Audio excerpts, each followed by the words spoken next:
За тэгвэл манай сурвалжлах баг скутер Суроныг хамгийн сайн зохицуулсан бүгд найрамдах Казахстан улсын нийслэл Астана хотод ажиллаж байна.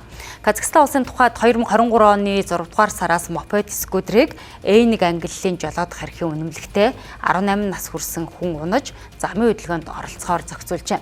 За мөн хуулиар жолоочийн эрх үүргийг тусгасан байна. За бид бүгд найрамдах Казахстан улсын Астана хотод ажиллаж байна. Астана хотын тухайд сүүлийн үед эрчимтэй хөгжиж байгаа ийм орнуудын нэг. За манайхтай адилхан 1.5 сая иргэнтэй. За 2023 оны 6 дугаар сард бол замын хөдөлгөөний аюулгүй байдлын тухай хуульдаа нэмэлт өөрчлөлт оруулж одоо шинэ тутамд гарч ирж байгаа тээврийн хэрэгслүүдийг бол зохицуулах ангиллалыг бол тодорхойлж өгсөн байна. За тухайлбал цахилгаан скутерийг бол 18-аас дээш насны хүн дугуйн замаар унана.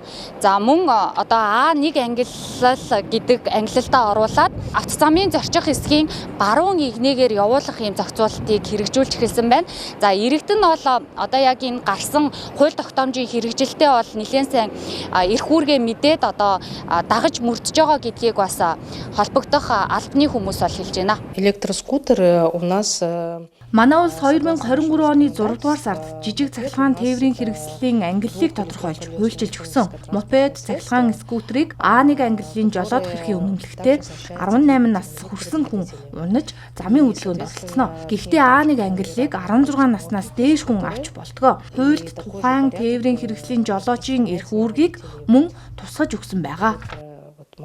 электроскутеров ямар ч байсан өнөөдөр ингээд тус улсын одоо дотоод хэргийн яамны одоо замын цагдаа замын хөдөлгөөний аюулгүй байдал хариуцсан гол одоо хөтөлбөртэй уулзч ярилцахад бол энэ хууль батгснараа бол замын хөдөлгөөнд оролцож байгаа иргэдийн одоо ухамсарт бол маш эерэг нөлөө үзүүлсэн. Тэр чиглэлээр замын хөдөлгөөний аюулгүй байдалтай холбоотой осол аваар бол буурсан гэсэн гоц. Гэхдээ одоогоор бол дөнгөж нэг жил хэрэгжээд явж байна. Тэгэхээр тодорхой хугацаанд энэ улс орон өөрөө 2-3 жилээр бас энэ хуулийнхаа хэрэгжилтийг дүгнэдэг. Хараахан бас одоо дүгнэх одоо аль биесээр дүгнэх тэр цаг хугацаанд бас арай болоогүй. Гэхдээ ямар ч байсан энэ дүрм одоо хуулиар ингээ батгацснараа бол иргэдийн ухамсарт бол маш эерэг сайн нөлөө үзүүлсэн байна гэдгийг бол хэлж байгаа нь бас одоо бидний одоо хажууд бас их тийм олзуурхууштай тийм зүйл болж байна гэж бодож байна. Цаашид бүгд найрамдах Казахстан улс нь захилгаан тээврийн хэрэгслийн түрээсийн үйлчлэгээ үзүүлэгч аж ахуйн нэгжүүдийн эрх үүргийг хуульчилж, тухайн тээврийн хэрэгслийн зогсоолуудыг шийдэх ажлыг хийх эртүүлсэн байна.